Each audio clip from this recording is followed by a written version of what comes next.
നിത്യരാഗനന്ദനത്തിൽ ചിത്രപുഷ്പശയ്യകളിൽ നിന്നെ ഓർത്തു കേഴുന്നു ഞാൻ നിദ്രയില്ലാതെ.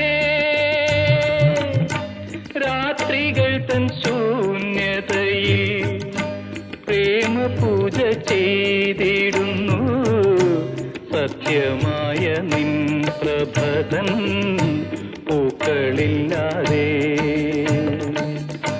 സ്വർഗമെന്ന കാനനത്തിൽ സ്വർണമുഖി നദിക്കരയിൽ സ്വപ്നമയി വാഴുന്നു ഞാൻ സുഖമ